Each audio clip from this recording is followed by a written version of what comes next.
Bona nit i benvinguts a la Fundació Rubió per escoltar la conferència del senyor Germà Bel. Fa 3 anys i pico, quasi 4, vam començar la nostra campanya, la nostra preocupació per esbrinar a veure què estava passant amb el transport aeri i quines eren les sortides. Com podia ser que Menorca estigués tan aïllada, quina classe de política de transports i infraestructura eren aquesta? La seva resposta va ser Espanya, capital, París. Llegiu Germà Bel i entendreu la qüestió. Avui hem vingut aquí per tractar la qüestió de les infraestructures de transport aeri. El senyor Germà Bel va néixer a les Cases d'Alcanar, Terres de l'Ebre, el 1963. És catedràtic d'Economia Aplicada a la Universitat de Barcelona i investigador de l'ICREA Acadèmia. Diputat al Congrés entre l'any 2000 i 2004, va ser portaveu d'Economia i Hisenda del grup socialista des del 2001 fins al final de la legislatura. Entre el 2004 i el 2006 va ser professor visitant a les universitats de Cornell i Harvard i el 2009 en l'European University Institute de Florència. En el 2012-13 ha sigut professor visitant a les universitats de Cornell i Princeton. La seva investigació es centra en la reforma del sector públic i en l'economia i política de les infraestructures i el transport i dels serveis públics locals. Señores y señores, Muchas gracias. La mayor parte de las obras públicas pueden ser gestionadas fácilmente de forma que obtengan unos ingresos específicos suficientes para sufragar el propio gasto que generan, sin imponer cargas a los ingresos generales de la sociedad. Cuando las carreteras grandes o las vías navegables se hacen de esta forma y están financiadas por el tráfico comercial que las usa, solo pueden hacerse cuando la actividad comercial lo requiere. Asimismo, el gasto que imponen, su grandeza y magnificencia deben estar ajustados a lo que la actividad económica puede sufragar. Una carretera magnífica no se puede hacer a través de un territorio desierto donde hay poco o ningún comercio, solo porque sucede que lleva a la capital del administrador de la provincia o la de algún señor a quien el administrador considera conveniente hacerle la corte. Adam Smith, La riqueza de las naciones, 1776, que sempre he pensat que aquest home haurien de descobrir si va estar un parell d'anys d'investigador visitant per Espanya. Existia l'informe sobre la llei agrària, que al 1775 que ja dia i criticava molt que havia hagut tal obsessió en les grans carreteres que portaven a Madrid i que no usava ningú, i en canvi les petites carreteres que portaven de poble a poble i articulaven el comerç estaven deixades de la mà de Déu. Com ja veuen, els problemes venen de lluny, quasi diuen no hi ha res nou. És molt interessant entendre com les infraestructures afecten a l'activitat econòmica, com se traslladen al sistema productiu, perquè això ens permet, en els diferents àmbits, en els trens, en les carreteres, en els aeroports, intentar discutir polítiques. I això és veritat que passa si es fan moltes obres i se gasten diners en construcció, és veritat que se col·loca alguna gent i es demanen coses, es compren màquines, i això té alguns efectes, se redueix l'atur. Això és important si hi ha una situació de crisi econòmica, com ara. Si no hi ha una situació de crisi econòmica com l'any 2005, l'únic que es fa és desviar gent d'altres ocupacions a la construcció, augmentar els salaris a la construcció i distorsionar les coses. Aquestes polítiques, de fet, va bé fer-les quan hi ha... I aquestes polítiques tenen un problema quan les economies són obertes, perquè quan les economies són obertes acabem comprant maquinària a l'exterior, acabem comprant coses a l'exterior, i llavors, clar, una part de la creació de llocs de treball en realitat se fa fora, i això és bastant frustrant, perquè la gent s'endeuta, però s'endeuta per crear llocs de treball fora, i això frustra. Però això a nosaltres no ens interessa. I el problema és que quan s'acaba la construcció ja s'ha acabat. És veritat. La forma correcta de mirar com les infraestructures afecten a l'activitat econòmica és mirar el que passa quan la infraestructura s'ha acabat, entra en servei i a partir de llavors s'usa. Però, en definitiva, el que fa una infraestructura és reduir els costos de distribució de l'economia. Ser més productiu vol dir fer els mateixos cotxes en menys costos, és com una divisió.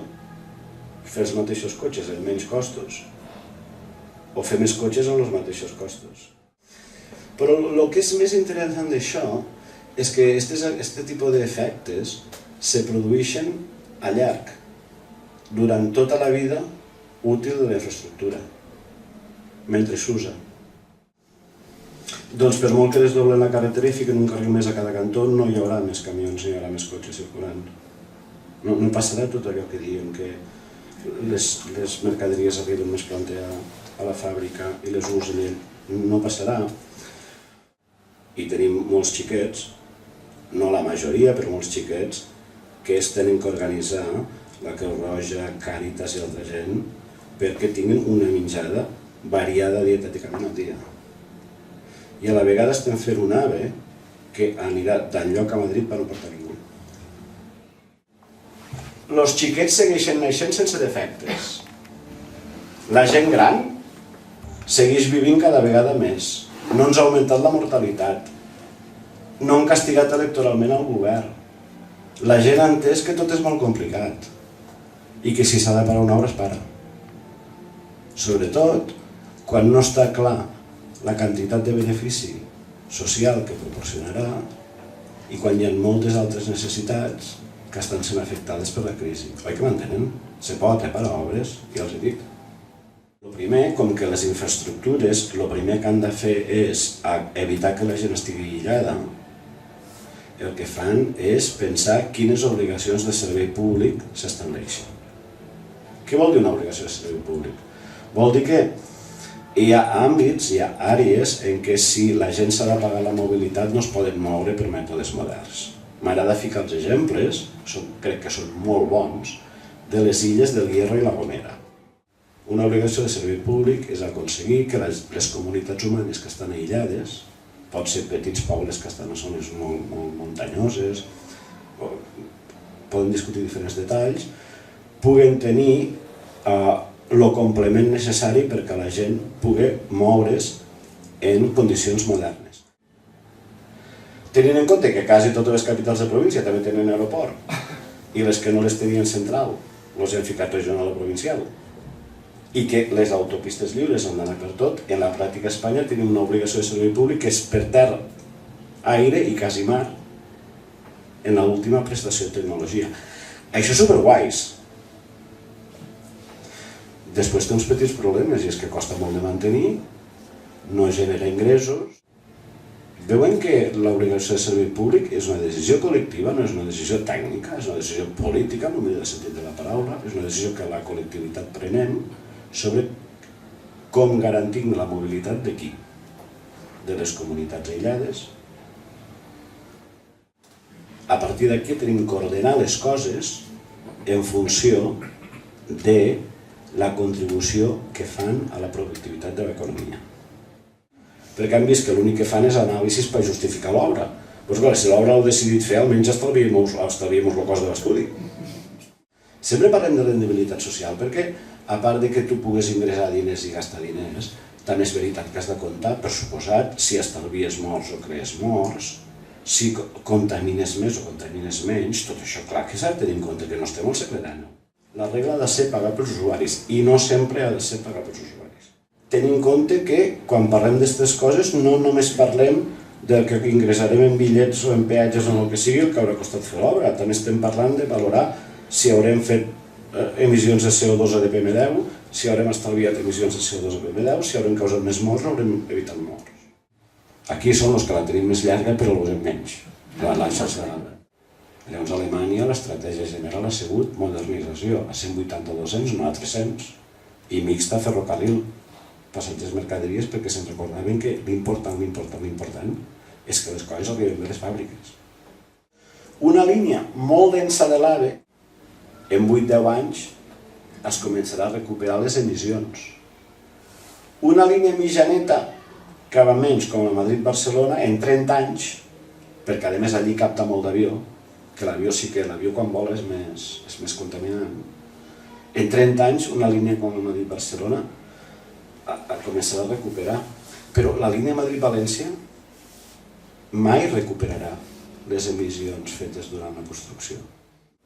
Una cosa molt moderna i teòricament molt ambientalment amistosa, que és una traducció directa de l'anglès, mal aplicada pot ser una cosa realment perjudicial des del punt de vista del medi ambient. Miren, lo dels avions i els aeroports està molt conegut. Espanya és l'únic país en un mercat aeri mínimament gran on tots els aeroports els gestiona una empresa central. És pròpiament dit un règim comunista.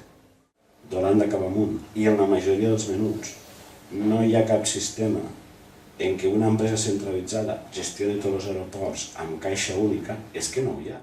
La major part de la qual és de l'Estat, l'altra part és privada, que és una mica com el que volem fer ara aquí a ENA, ara després entrarem si voleu, que està cotitzada a la borsa. Però l'aeroport de Lió, el de Marsella o el de Còrsega els gestionen les autoritats locals, a vegades a través d'empreses privades, a vegades directament, cadascú fa com creu que ho ha de fer. I això és el que permet que cada aeroport apliqui les tarifes d'acord amb els seus costos. Ei, ja hem dit abans que a l'Hierro i a la Gomera no, perquè si a l'Hierro i a la Gomera haguessin d'aplicar les tarifes pels seus costos no ho volaria ningú, però recordin-se que de les obligacions de servei públic ja hem parlat. Vendre un aeroport vol dir aconseguir que més companyies ofereixen rutes. Amb algunes no cal massa, però fer una ruta entre Palma i Múnich no cal esforçar-se massa, perquè els alemanys estan deredosos d'anar a Palma, però, o de Barcelona a Menorca, particularment a l'estiu, però a vegades hi ha rutes que necessiten una mica d'impuls comercial del gestor de l'aeroport, vol dir tenir una aproximació comercial. Els enginyers, normalment la visió que tenen d'aquests negocis és que hem de ficar pistes i dits, fingers, i les companyies interessades ja diran alguna cosa. No és com ho gestionen fora. Quan hi ha una gestió individual, sigui pública o sigui privada, gent preocupada com se gestiona l'aeroport i com l'aeroport té impacte sobre el seu territori, a part de que la gestió econòmica és més eficient. I si no, s'ho carrega l'administració responsable i les administracions locals tenen menys capacitat de carregar-se monstres. I a partir d'aquí decidir una cosa que a mi em sembla molt secundària, que és decidir si el sector privat té cap paper o no en això. Me sembla que és molt... Mira, l'aeroport més ben gestionat d'Europa dels grans és el de Múnich i el pitjor gestionat segurament és el de Milà, els dos són públics. Perquè és un gran problema que hi ha en la planificació d'infraestructures a Espanya. Hem de tenir en compte que una cosa es pugui anar del punt A al punt B i l'altra cosa es pugui anar del punt A al punt B de totes les formes. No havien unit les dues neurones. Unir les dues neurones en planificació d'infraestructures vol dir pensar intermodalitat, pensar que la gent o va en tren o va en avió, però no va una pota en l'avió i no en el tren. No és molt difícil pensar que la gent necessita desplaçar-se en condicions raonables, civilitzades, de qualitat i de preu, no per terra, mar i aire. Jo demanaria pels possibles efectes, diguéssim, de la privatització d'AENA. Jo crec que aquí no teniu un problema d'aïllament a la temporada d'estiu perquè teniu densitat i freqüències i teniu probablement més problema a la temporada d'hivern i sobretot la sensació de que no teniu alternatives. I això és una sensació que un necessita o no el viatge. Això és important, La sensació que tens de poder fer la teva vida o la teva activitat econòmica sense restriccions imposades encara que no us escandi. Jo crec que això en hivern en part és així i en part a més és una qüestió que segurament sentiu molt perquè teniu restricció de mobilitat. Però jo no crec que això sigui afectat per la privatització d'AENA, és un problema més estructural, perquè la privatització d'AENA, tal com s'està fent, és que s'ha arribat, és una cosa que porta a Malfario, aquesta és la quarta vegada que ho intenten i les altres tres suspesa i no... Per què s'ha suspès la privatització d'AENA en qualsevol país modern hauria provocat la dimissió del president d'AENA i la dimissió de la ministra? Se suspèn perquè, contra el que diu la llei, van encarregar a la mateixa empresa els treballs preparatoris de la privatització i l'auditoria. La privatització d'AENA, tal com l'estan fent, és una privatització merament financera.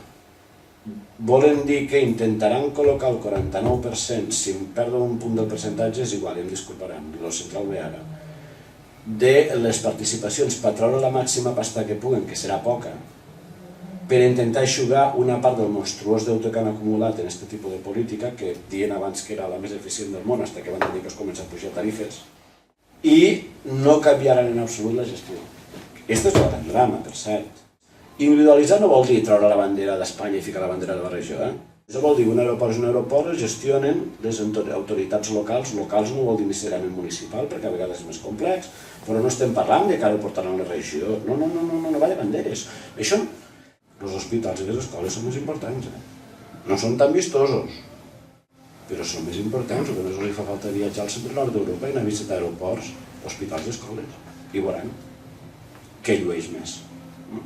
I el gran problema és que la privatització esta financera fa més difícil en el futur canviar el model de gestió individual. Per què?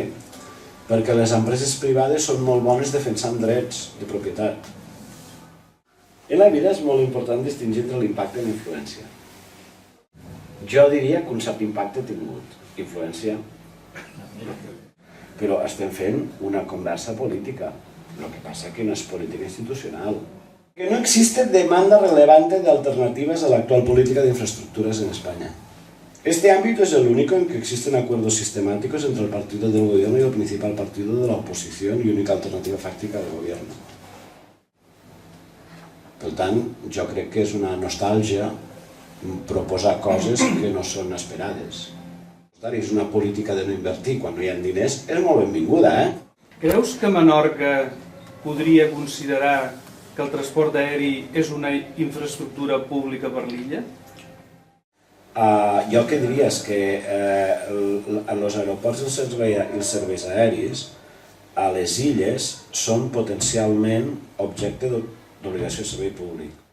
A mesura que vas baixant el nivell i que a més vas distingint entre estació turística i no, és quan pots entrar en que illes menors, amb menys població fora d'estació turística, aquí hi ha dos problemes, un que per mi és obvi, l'altre que per mi no és obvi, que és un cas més difícil per vosaltres. Que és un cas que us costarà més de fer i que si l'heu de fer heu de ser més persuasius, però que és un cas que l'hauríeu de gestionar a nivell regional, no a nivell central. I és que per un cantó la població de les illes probablement durant una sèrie de mesos a l'any té restricció en freqüències i probablement alguna ruta en preus. Per tant, hi ha un tema d'obligació de servei públic. Us dic que no us penseu que de pront us cauran els turistes perquè la gent al gener i al desembre no va molt de... Hi ha moltes hores de tenir. Però el que no teniu és els instruments per fer això, que haurien de ser els instruments al vostre àmbit geogràfic i polític que és la regió. I en instruments com podrien ser tant el que seria la gestió dels aeroports com una major capacitat financera per fer polítiques de veritat. Però amb el fet de subvencionar la portada de turisme esteu competint en altra gent que també ve del turisme. No només a les illes, sinó a la península. I per tant això políticament serà més complicat. Tu ets el que m'ha enviat les rodondes per Facebook? Però una pregunta, és el de les rotondes o estan rotondes, no estan desdoblades? No. Però igualment, llavors, jo no... Clar, a veure, com jo no coneixo els elements concrets, jo el que he vist, a mi m'ha semblat un esnovisme. Però clar, que m'hagi semblat un esnovisme no puc anar més enllà d'aquí. Jo el que sí que sé en general que quan un polític diu d'aquí 30 anys ho agrairan, la gent el que hauria de fer és una risotada general. Algo que t'han d'agrair d'aquí 30 anys s'ha de fer d'aquí 27 anys. Jo, quan algú diu m'haureu d'agrair això d'aquí 30 anys, el primer que penso és que té un concepte molt pobre del servei públic, perquè en un servidor públic no se li ha d'agrair res, perquè qui ho paga són els contribuents. I quan dic això, me dona igual les especificitats tècniques de la carretera. És un problema de mètode de fer política. Si l'argument és este, no és una bona decisió. Mala política.